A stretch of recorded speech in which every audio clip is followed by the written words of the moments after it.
Hello, everyone. Good afternoon. I would like to welcome you all to this wonderful, exceptional webinar on generosity. I'm so appreciative that you took the time to attend today's webinar. I am confident that this will stay with you for a long time. Once again, a very good afternoon. My name is Viniti Jain, and I'm delighted to be here with you today and to have the opportunity to introduce our very talented young guests from DPS Bhopal. I hope you learn a lot from today's wonderful session on generosity. So let me introduce you to today's webinar's first speaker, Paridhi Bambani. Paridhi is a budding mana who has an experience of 14 moons, sharing quite a few. She enjoys debating and has won several awards in debates and group discussions. She is currently in grade 11 Humanities. Paridhi enjoys studying psychology and hopes to become a psychologist in the future. She firmly believes that generosity, even in small, barely detectable ways, can change someone else's life forever. I too believe in this, Paridhi. You're most welcome. Thank you so much, ma'am. Good afternoon, everyone. I'm honored to be here. Now, our next guest speaker is Idant Singh. A talented student of grade 9, Idant loved maths, acquiring tech knowledge, coding, playing tennis, and esports. He has won several state as well as national scholarships, notably VMC. He aspires to be an IAS and serve the community. I welcome you, Idant. Thank you, ma'am, and good afternoon all. I'm honored to be here. Now here we go to our next guest speaker, Kashish Kapri. Kashish, who is currently a student of grade 11 Humanities, is a person with extraordinary skills of diplomacy and leadership. She is recognized for her simplicity, who fervently believes in addressing challenges head-on. She is a blossoming mana with over 9 moons under her. She is an avid reader and a passionate researcher who believes in the habit of giving freely without expecting anything in return. I believe, Kashish, this makes you a perfect person to discuss about generosity. Welcome, Kashish. Thank you, ma'am. Greetings, everyone. I'm delighted to be here. Now, moving towards today's youngest guest speaker, Varchasva. Varchas is a versatile and multi-talented student of grade 8. He has excelled in various literary and cultural competitions, along with excellent academic results. He has participated in various inter-school quiz competitions. A coder by heart, his goal in life is to become a good human being, an excellent coder, and make his nation proud of him.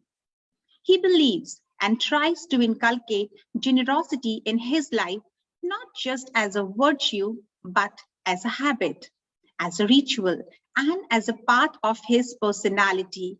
Welcome, Varchasva. Thank you, ma'am. Good afternoon, everyone. It's a great pleasure to be here. So these are today's speakers, and they will take us through the topic of generosity.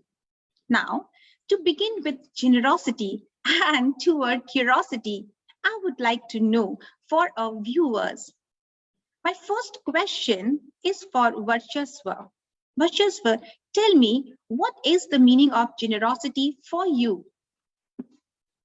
For me, generosity is the value, the virtue, the feeling that comes from the bottom of my heart, which propels me to show kindness towards someone or something. For me, it is the willingness to give someone the thing which we have, but he or she doesn't. Actually, it is such a universal quality that every culture and every civilization in the world has, including India. Great. So generosity basically, it's a willingness to give. But tell me, Varchasva, can generosity be taught, or could it be forcefully embedded into the virtue of a person? No, ma'am. It is a virtue which cannot be forced, but comes from the bottom of our heart. And to my happiness, it doesn't need to be taught in India. It is something which we Indians are born with, which we carry in our blood, in our veins. It is there in our culture, in our Veds, Purans, Upanishads, Dharma Granths. It is everywhere, in our customs, in our rituals, or I should say, it has become our nature, our habit. And you know, it reflects in our shlokas and ancient literature also. Pibanti nadyah swayamev nambhah swayam na khadanti phalani vriksha nadanti sasyam khalu varevaha paropkaraya satam vibhutayah.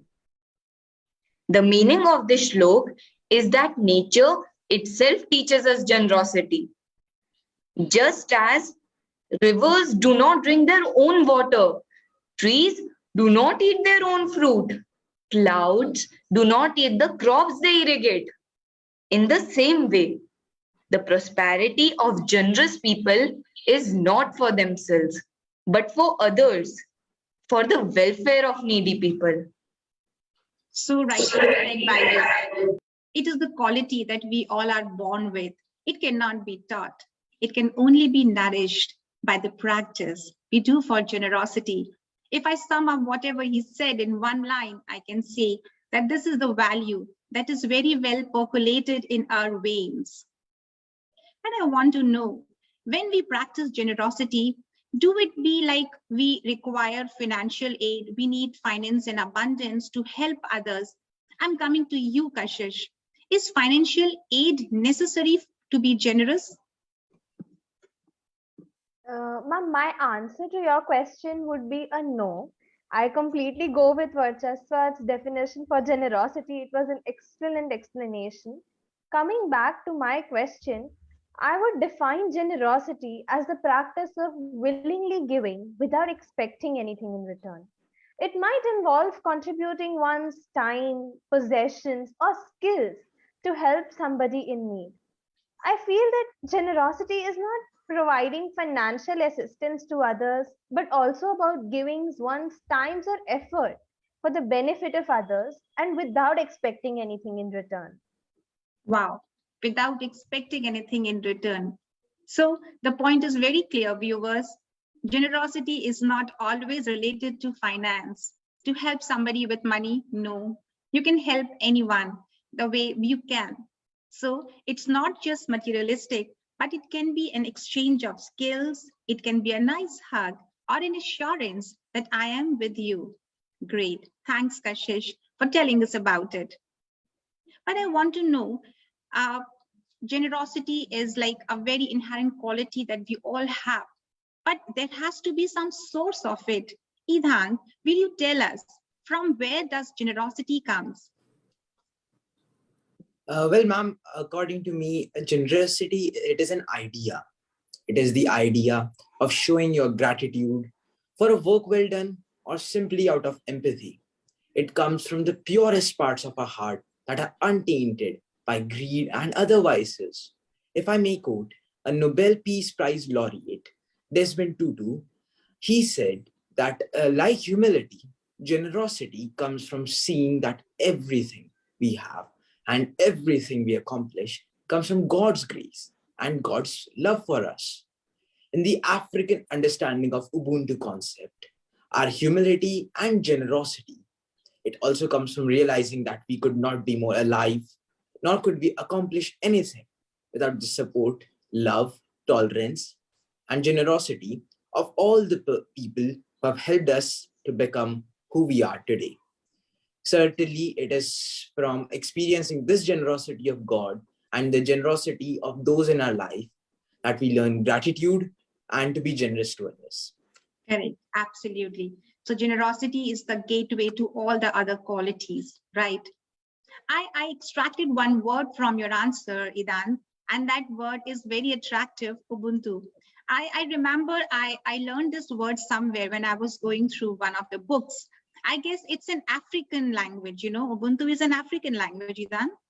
Yes, ma'am, it's an African word. Okay, okay. So I would like it from you, Dan. How will you explain Ubuntu? I mean, just tell us about, in brief, about Ubuntu.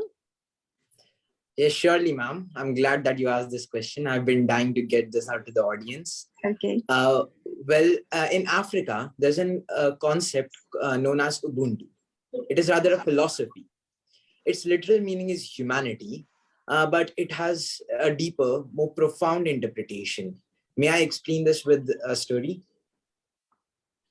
Yeah, sure. There was a anthropologist who proposed a game to a bunch of African tribal children. He gathered them up and lined them 100 meters away from a tree. And beneath the tree, he placed a basket of sweets. He told all the children that whoever fetches the sweets first will get to eat all the sweets. He commences the game, and the children do a very peculiar thing. What they do is they hold each other's hands and they start running together. They all reach the finish line together, and they share the sweets and enjoys them together. Now the anthropologist was puzzled. He asked the children, "Why did you do this?" The children said that, "How can we be happy when the others are sad?" In Ubuntu language, it has simple meaning and a very powerful line. I am because we are. Yes, absolutely. That's the take of this paragraph. I am because we are. A very strong message for all generations. I would really request all my viewers to let's have an Ubuntu life, helping others and realizing this fact, I am because we are. Now we have a psychology student amongst us, and I would not miss an opportunity to ask a question to Paridhi. Paridhi, can you tell us some opinions of psychologists on generosity? Yes, ma'am, sure. There's an American psychologist named Abraham Maslow.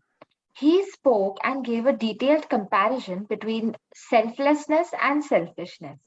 He claims that generous behavior or charitable behavior and psychological health are interlinked because selflessness comes from abundance and inner riches, whereas selfishness comes from inner poverty, which is common among neurotics. So he says that a lack of selflessness is a sign of certain psychological disorders too. Great. So this is all basically you have to be inner rich. Okay. So what do you mean by inner rich? How can we become inner rich? A person can become innerly rich by cultivating the values of empathy, self-esteem, self-confidence, and abundance. Okay, so these are the qualities that one should practice in order to become inner rich. Okay, Yes, ma'am. so generosity involves giving to others the things that are beneficial to them, not what you have in abundance, right? Rather than just giving anything in abundance, we have to help others with the things that are beneficial to them, right? Now, these days we see that we are like bound in so many relationships around us. You know, some relationships we have very close and some we make temporarily around us. I want to know from Kashish, is it necessary to be generous in a relationship? Sure, ma'am. Generosity, I believe, is one of the most vital parts of a good relationship, since without it, you would be solely focused on yourself and not on the need of others. To be honest, nobody wants a cruel or an indifferent, say, partner, colleague, or a friend. People desire someone who will drop everything to assist them when they are in need. Generosity in a healthy and a stable relationship entails more than doing a few modest, pleasant things here and there, but it also entails prioritizing the other person's needs and desires over your own. Um, Also, here I would like to state a fact that it's not always necessary to have a relationship with the other person to be generous, a classified relationship. If I would state an example that defines generosity, I have this perfect example. There's a cafe sospeso, meaning pending coffee. Here, a cup of coffee, it's paid in advance. Like the tradition began in the working class cafe of Naples, if I'm not wrong, where someone would order a sospeso, paying the price of two coffees, but receiving and consuming only one. A poor person inquiring later whether there was a sospeso available would then be served a coffee for free. Coffee shops in other countries have also adopted this method of sospeso to promote kindness and caring. This is my understanding of generosity in relationships, and that you need not always name the relationship to be generous. Absolutely.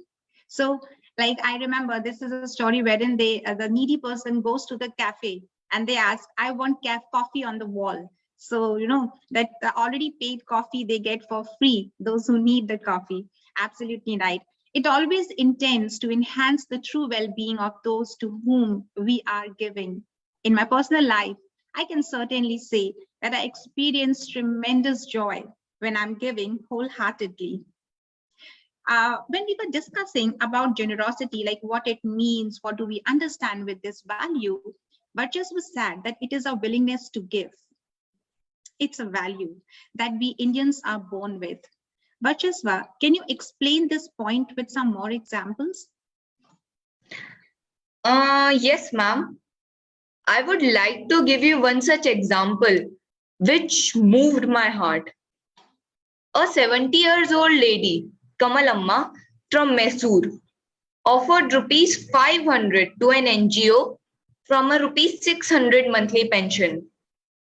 The organization's members asked her to keep the money, but she requested them to take the money. And you know what she said?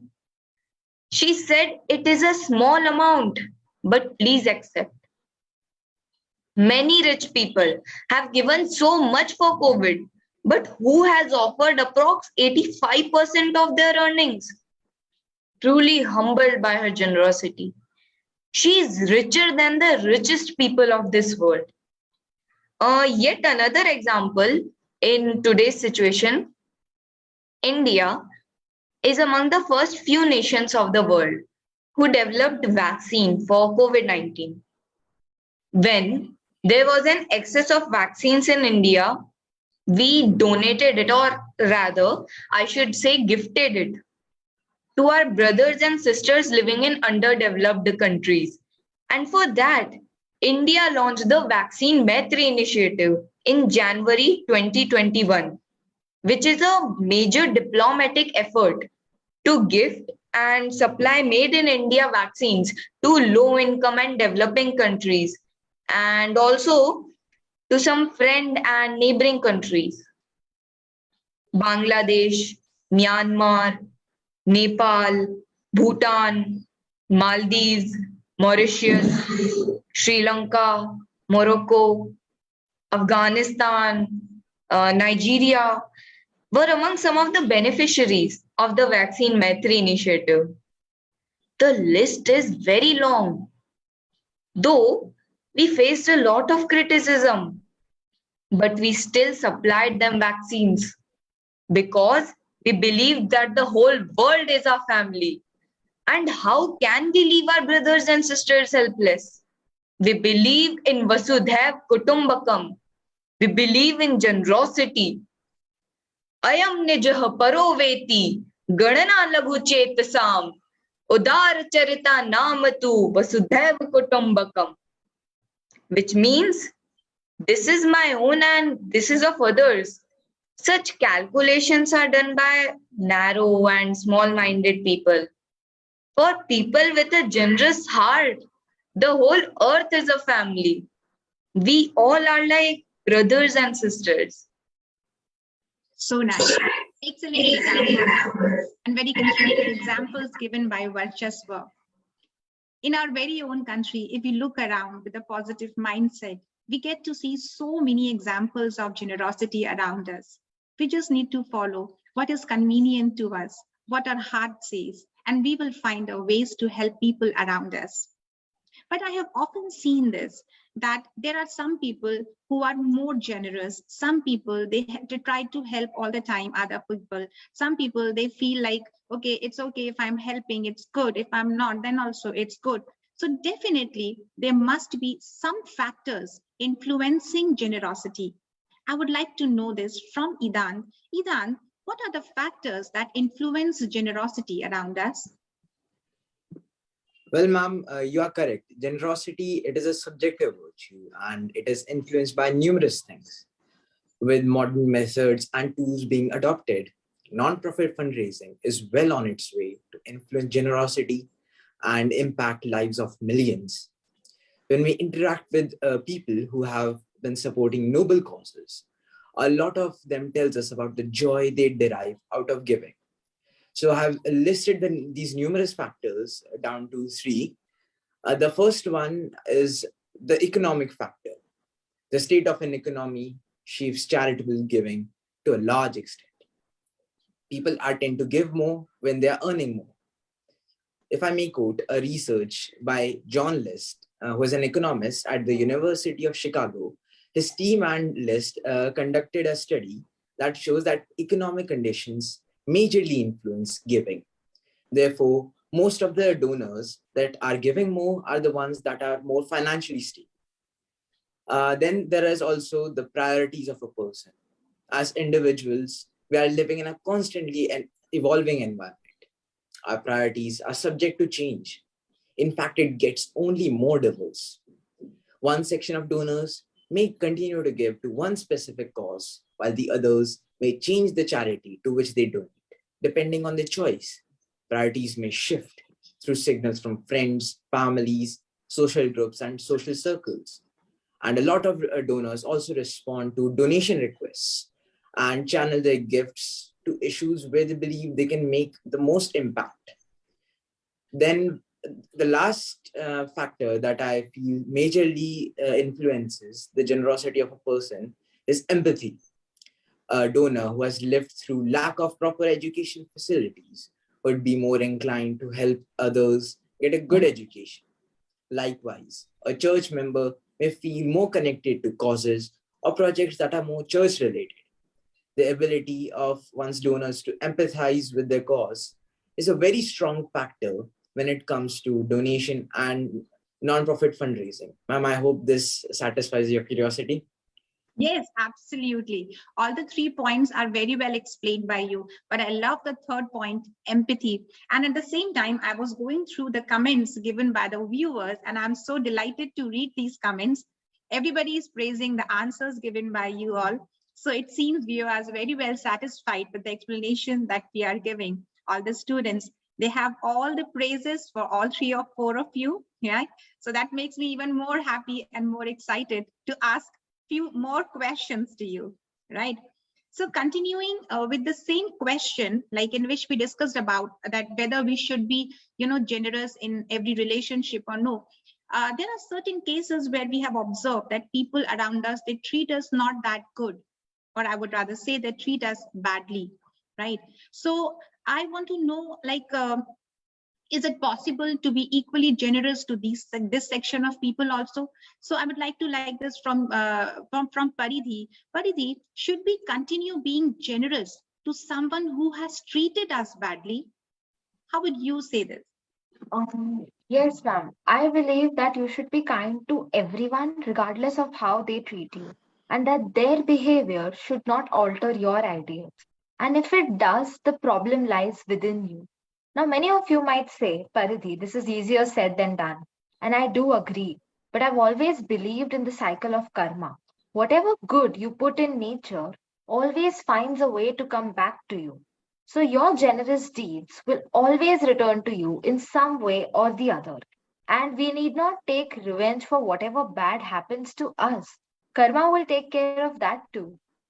Yes, absolutely. I too believe in this. And I guess all the viewers must also be in agreement with me that yes, karma takes their role and it comes back. So we should not be caring about what other person is doing with us. We should continue being and continue nurturing the goodness in us, which is very, very important.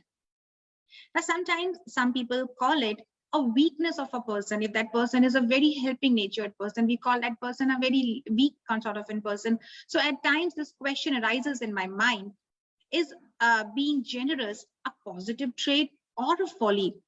I would like to know this from Kashish. Kashish, how will you explain this? How will you take this quality of being generous? Is it a positive trait according to you or a folly? Ma'am, I reckon generosity to be a positive trait, as it's something that others might admire in you, because they know that when they don't have somebody to rely on, they can always approach you. People who are generous are willing to help others in, say, good, bad, ugly, or terrible situations. And one, I feel that one unpleasant aspect of your generosity that may cause others to look down upon you is that you may be perceived to be weak. Some folks may see your generosity as weakness and consider you to be someone who deserves to be used just because you help other people. But one thing I would like to remind all of you, and one thing that's worth noting here, is that it's other person's perception of generosity and not your generosity that determines whether it's a positive or a negative trait. So in my opinion, you continue helping and continue being generous and let karma take care of the rest. Yes, absolutely. You should continue doing your own thing. Let people take it in whichever way they want, right?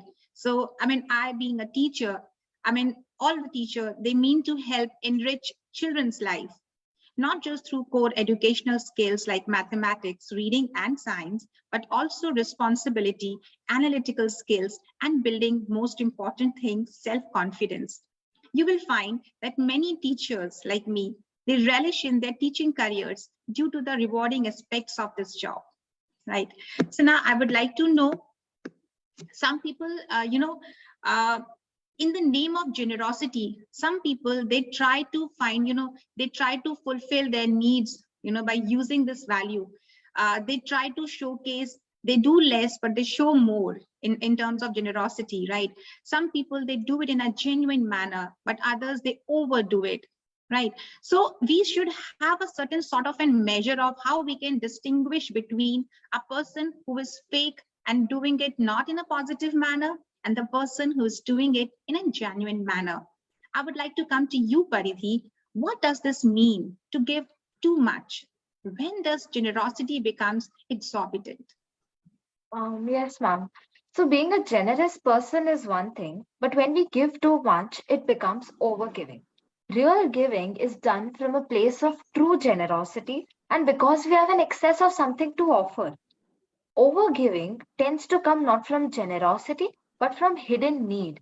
It is when we expect a return, even if that's just a praise or an appreciation, or to stop feeling guilty. But when we give too much, we feel depleted and not energized. We might even feel annoyed at ourselves or with the other person to whom we are being generous.